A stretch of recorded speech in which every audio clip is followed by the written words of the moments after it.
Hey guys, Orla here from your women's gear review channel, and today we are making a wee comparison on the two tote packs here.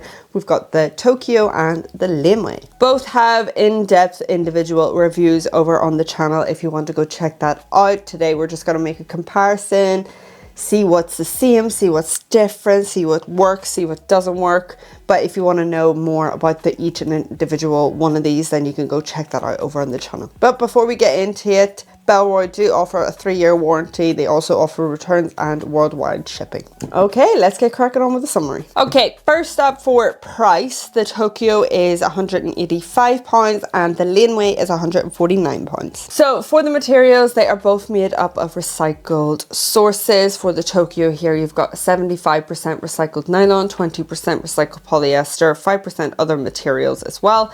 Then for the Laneway, you've got 55% recycled nylon, 30% recycled fishing nets, 5% other materials, 5% nylon, and 5% metal. For the dimensions for the Tokyo, you've got 42.9 by 30 by 16 centimeters. And then for the Laneway here, you've got 40 by 40 by 19.5 centimeters. The weight here for the Tokyo is roughly 1.87 pounds, so about 0.8 kg. And then for the Laneway, it is 1.1 pounds, which is roughly 0.5 kg. So the Tokyo here is a 20 litre and the Laneway is an 18 litre. For the colours for the Tokyo, you do have all these kind of unique names, which I'm just going to call them as I see them. So you've got black, green, bronze and deep plum. And then for the Laneway, you've got black, green and a purple tinted beige. It's called Fawn, which is this one. This is the bronze, if you didn't gather. So quite obviously there is two different kind of shapes and style here. This one has a bit more of a rugged readiness to it, I feel, especially with the materials. This is definitely a bit more silkier, smooth, has a bit more flexibility. You can kind of see that you can bulk this really out. This has a bit of a tightness to it. They're both different styles, quite obviously, so it's really going to be down to preference, but I just thought it would be great to just make a comparison just in case you were trying to decide between the two, what kind of works, what doesn't work, and then seeing what's the right fit for you. They're both grand. I mean, personal preference is this one because I'm not a fan of these two front pockets that Laneway has going on here, but it does have other great features that make it also amazing, just as amazing as the Tokyo here. I just prefer this kind of longer style, especially on the back, whereas this one has a bit of a wider stance to it. The Laneway here is grand to set up by itself. As you can see, I'm kind of having to hold the Tokyo up here. I'm trying to find like a wee wiggle room to have it set up by itself, but sometimes it just keeps falling forward. They both have sufficient padding throughout the bag, I have to say, especially on the back here, where when you are putting it into backpack mode, then you have that kind of comfort added to it, especially with the straps as well, and you can also tuck them away, which we'll get into with the features. Easy clean kind of material. I would definitely say this is easier to clean than this one. It kind of picks it up. It does have like the silky look to it, just easier to wipe. This has the potential of stains. Okay, let's get cracking on with the features. So externally for both, it is quite simple for the branding. For the Tokyo pack, this is it. I definitely feel like this is a bit more reliable in the longevity in comparison to this one, because over a period of time I would definitely be worried for this to be kind of ripping off. But for the branding, there is a bit more embedded subtly throughout the Tokyo pack, as you can see the little oil there, and also embedded onto the straps as well. So handle wise, this one is definitely a bit better in terms of it just staying in its shape, in its form. You know, they don't clamp together or anything, but it just stays in that shape in comparison to the straps on the Laneway, which are a bit more flimsier. They are just ones that you can just drop down and they will hang over. You could try and tuck them away in the straps, but because the pocket splits, it's a bit hard. But you can try and tuck that back one into the back system.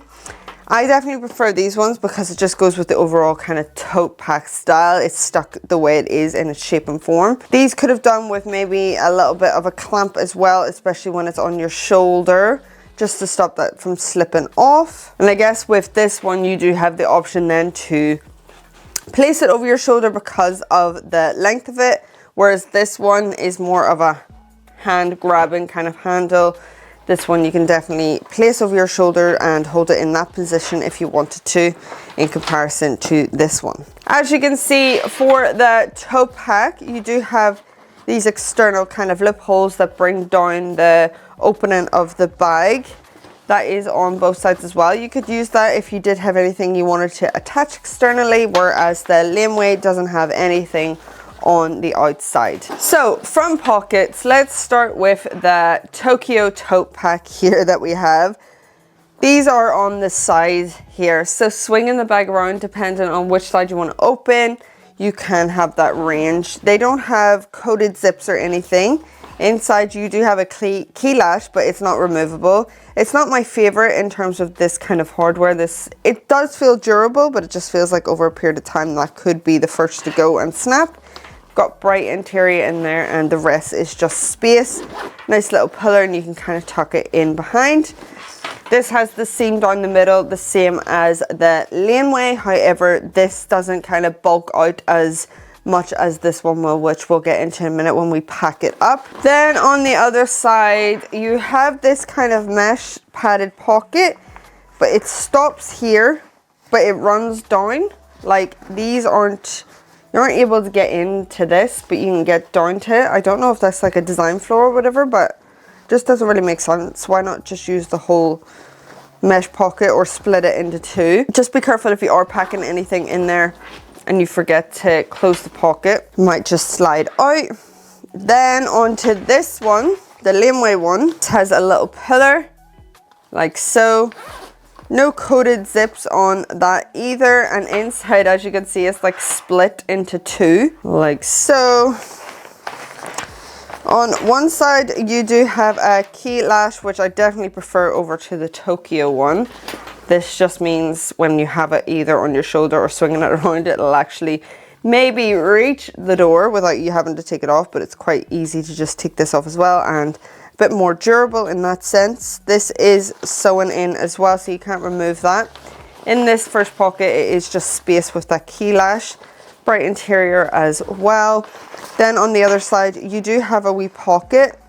There is no real suction or elastic around it. That is just a little bit of space for you to maybe plop in a phone, just to protect it from falling down to the bottom of the bag. So that is that. Then the meat of the bags, obviously there is an obvious difference in shape and style that we have going on here. This is a bit wider, this is a bit longer. But let's get into the main pockets. So starting off with the Laneway here. Again, no coated zips. Could have done with a little bit of a magnetic close here just to help with that water weather resistance. Same kind of pillar that you have on front there. And then inside, still bright interior. You have a little bit of branding here. This is easy clean material as well. You have room for your laptop in there. Again, with the pockets, they're not elasticated or anything. It doesn't really suction around it. You've got your pop-up pockets here, which we'll pack out in a minute. And then the rest is just space for you to kind of play with. And then at the bottom here, I don't know if I'll be able to pick it up if you can see that little black tag down at the bottom. That is your air tag. So that's the inside of the Laneway. Let's get into the inside of the Tokyo pack. You have a chunky zip here. Just be aware, sometimes it does get caught on this from time to time. You've got a little bit of coating here. This also helps with the water weather resistance. So if anything does seep in, at least it's seeping into this first. Again, with that bright interior, this has a more of a organization, a more of a thoughtfulness put together. It has a more premium feel to it, whereas this feels a little bit more active style. You've got your laptop compartment, which has a magnetic close, which is nice. Then you have another pocket. Again, with these kind of pockets, they're not elasticated, nonetheless it's still there. And then you have your pop-up pockets with, just as mentioned, those more thoughtful features, so you can pull this out, and that just helps maneuver in the product as well. You also have a zipped pocket here at the top, which is handy. Instead of going into the bottom of the bag, say you are packing this completely up, then you can just grab what you need from there. And then, yeah, inside is just that space as well. I don't know if you can see that tag. It is Down there, that is your air tag as well. Down at the bottom, that is the space for the Tokyo pack. Closing that up. Bottom of the bag, this definitely feels like it has more structure to it, more padding when you're setting it down. Has that kind of like false bottom. This has, like, you can see the kind of chunk of paddedness there. Whereas this bottom, there is a bit of padding here, but not so much here on the bottom. It's kind of different shape and style as well. This does sit up more so by itself than this one does. Then moving on to the back, both of the straps are stowable away. They still both have the same kind of system that you can kind of just plop that on back here like so, and the same. This one has a clippable close like that. That just secures it in a bit more. And as you can see in the back as well, if you did want to fit something a little bit more discreet, you could do that in there. You don't really feel that on the back when it is on your back in backpack mode.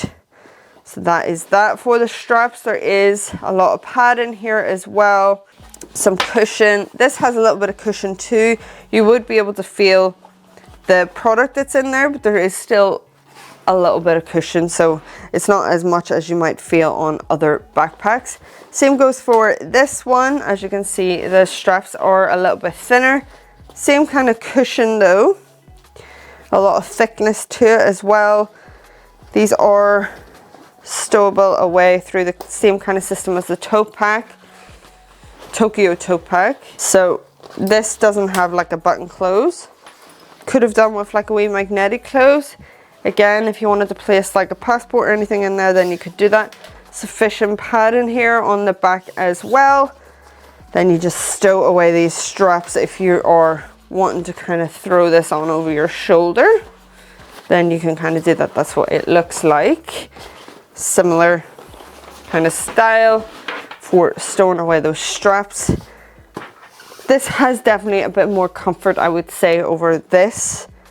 This you'll probably sweat a bit more off. If that makes sense. Your sweat would probably drip off this a bit better. This definitely holds a lot more flexibility. As you can see, this one is a bit more rigid.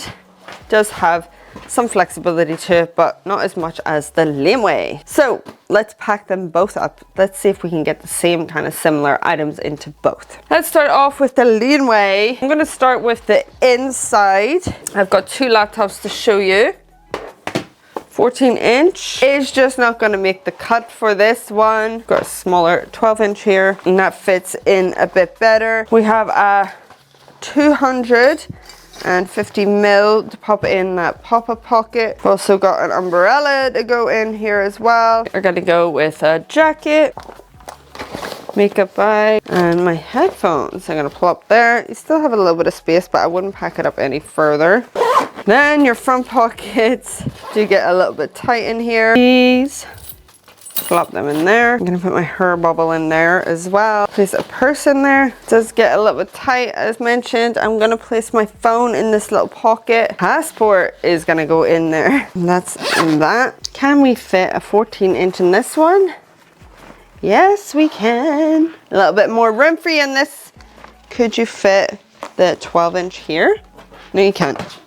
So don't try that. Kind of sits out. If you did have anything thinner that you might want to go in there, I'm going to place a book in there and get a little bit extra in. This does take up most of the space, but just gives you a bit of an idea. On the sides here, your pop-up pockets, 250 mil. Fits in nice.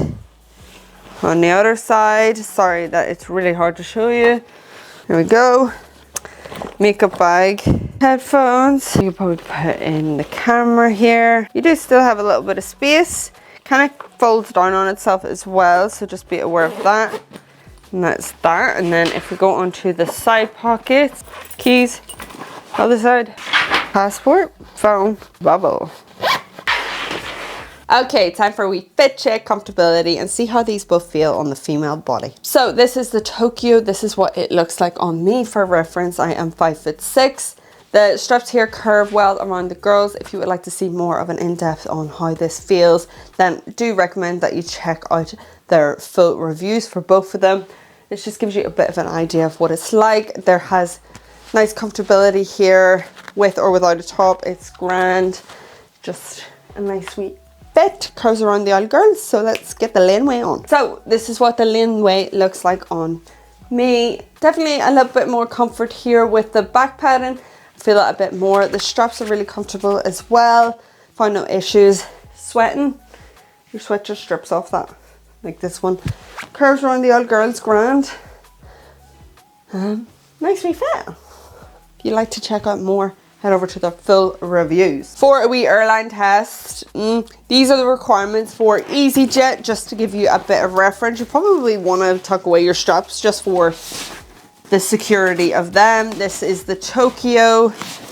That fits in grand for EasyJet if you wanted to take it away as a wee personal item. That's just going to fall, so I'm just going to leave that there.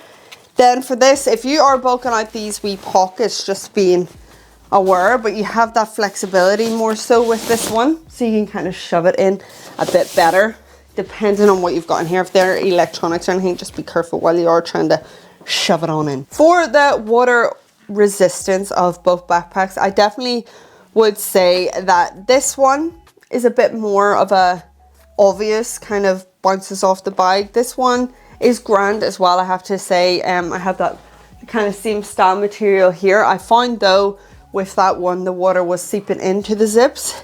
This is grand because the zips are a little bit thicker, but I wouldn't be getting caught down in a wee, like a big downfall with this here style of bag, and the seatbelt material and all that on both the bags will take a bit longer to dry. Now, none of the zips here are coated, so that's just something to be aware of. Light drizzle, they are both absolutely grand. So that is the end of our comparison here. We hope you enjoyed, and if you did, then why not consider joining the channel and hitting that subscribe button. If you do happen to have a wee gander on Bellroy's website and you're thinking about purchasing either of these bags or any of their other bags, then we'd be forever grateful if you could choose the links below. Thank you so much for watching. Bye.